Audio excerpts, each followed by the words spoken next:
Assalamualaikum warahmatullahi wabarakatuh. Perkenalkan, nama saya Muhammad Fauzi Putra dengan NIM 25000242223. Saya dari kelas Ilmu Hukum E.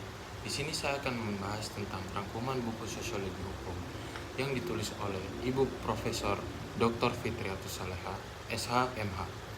Di kesempatan kali ini, saya akan membahas buku tersebut di bagian bab 2, di mana menjelaskan tentang mazhab-mazhab pemikiran dalam sosiologi hukum. Sosiologi hukum merupakan cabang ilmu yang mempelajari hubungan timbal balik antara hukum dan masyarakat.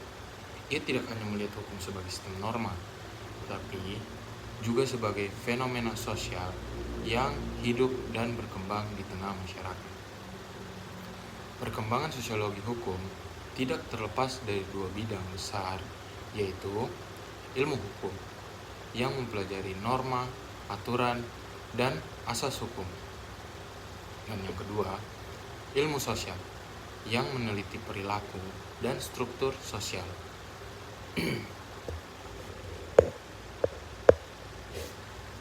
Di mana keduanya berpadu untuk menjawab pertanyaan penting, bagaimana hukum terbentuk, bekerja, dan berubah di tengah kehidupan sosial.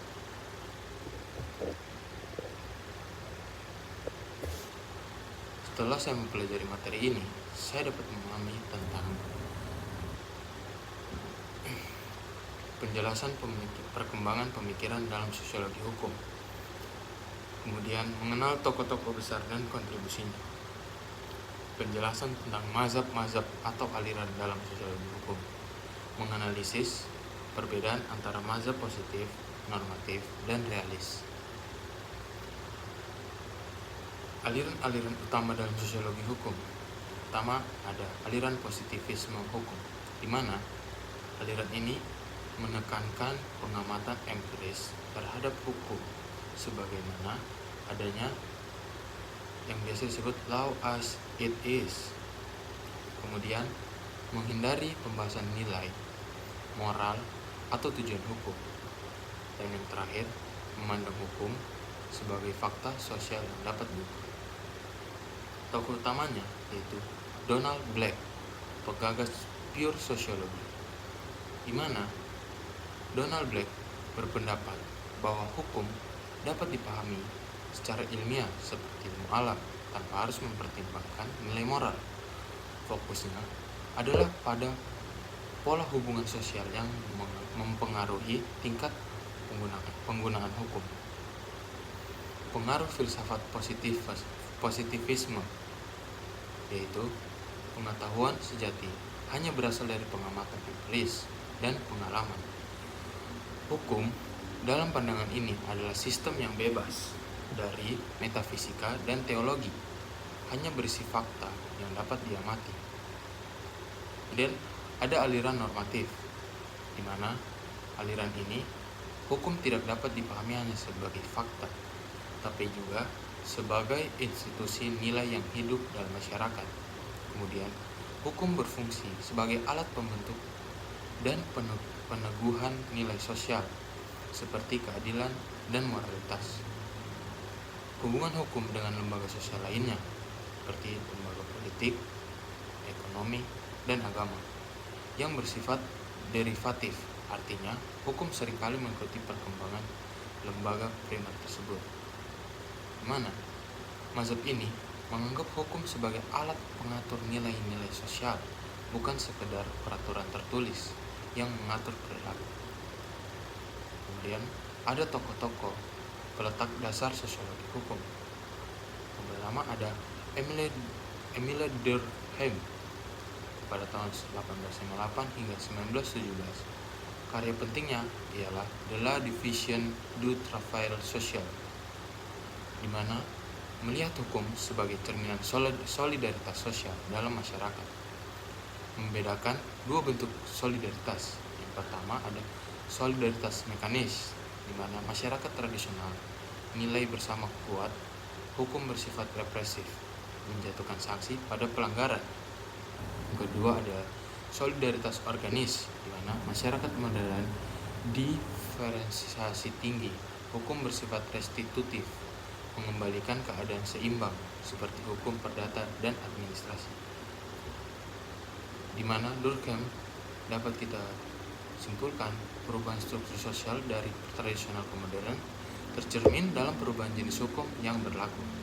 Kemudian menurut tokoh Leon Deguet pada tahun 1859 hingga 1928, ia menolak pandangan bahwa hukum bersumber dari kehendak negara atau individu. Ia menyatakan bahwa hukum bersumber dari solidaritas sosial, yaitu kesadaran akan ketergantungan antara individu dalam bermasyarakat. Hukum bukanlah hak subjektif, tetapi fungsi sosial yang harus dijalankan demi kepentingan hukum umum.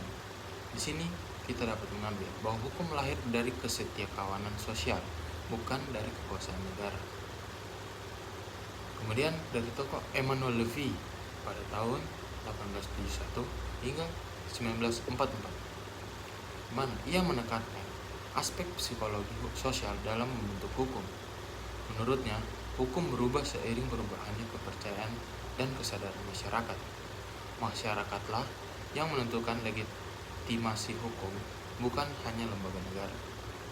Kemudian menurut tokoh Maurice Horry pada tahun 1856 hingga 1929, di mana menurutnya mengembangkan teori lembaga sosial atau institutional theory. Menurutnya, hukum lahir dari praktik dan kebiasaan lembaga-lembaga sosial yang hidup, memandang hukum sebagai hasil kesepakatan sosial yang mencoba menyeimbangkan idealisme atau nilai moral dan realisme kenyataan sosial. Kemudian ada pendapat Max Weber pada tahun 1864 hingga 1920 yang mengembangkan konsep Verstehen yang memahami makna subjektif dari tindakan sosial. Menurutnya, hukum tidak hanya berupa peraturan, tapi juga merupakan sistem rasionalisasi perilaku manusia. Weber membedakan 4 tipe tindakan sosial. Pertama yaitu rasional instrumental, berdasarkan tujuan dan cara. Kemudian ada rasional nilai, berdasarkan keyakinan nilai. Dan yang ketiga ada afektif, berdasarkan emosi. Dan yang terakhir tradisional, berdasarkan kebiasaan. Yang dapat kita ambil dari pemikiran Weber yaitu hukum modern adalah hukum yang rasional dan formal, tidak bergantung pada tradisi atau nilai keagamaan, tetapi pada sistem peraturan logis dan terencana. F. Eugen Erling pada tahun 1862 hingga 1922, di mana ia menjadi tokoh utama Living Law yang menyatakan bahwa hukum yang sebenarnya hidup dalam masyarakat atau yang biasa disebut living law yang lebih penting daripada hukum yang tertulis dalam undang-undang atau biasa disebut law in books. Menurut Erling, hukum negara sering tertinggal dari hukum sosial yang hidup dan berkembang secara spontan. Di mana Erling kita dapat simpulkan untuk memahami hukum, pelajarilah kehidupan sosial masyarakatnya, bukan hanya teks undang-undangnya. Kemudian pendapat-pendapat dari tokoh-tokoh Amerika dalam sosiologi hukum, yaitu ada pendapat dari Oliver Wendell Holmes Jr. Dia berpendapat pada tahun 1841 hingga 1935, dikenal sebagai pelopor legal realism. Pandangannya yaitu the life of the law has not been logic, it has been experience.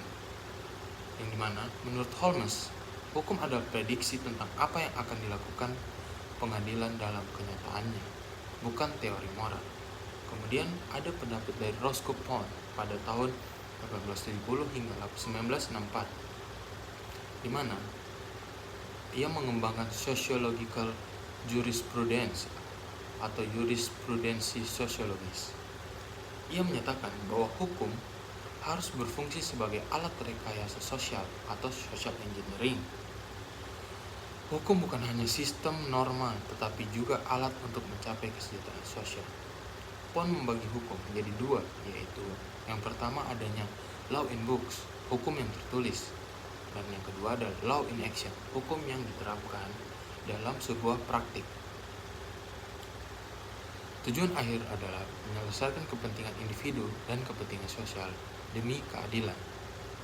Kemudian ada pendapat dari Benjamin Cardozo pada tahun 1870 hingga 1938. Ia menyatakan bahwa hukum adalah proses yang berkembang terus-menerus.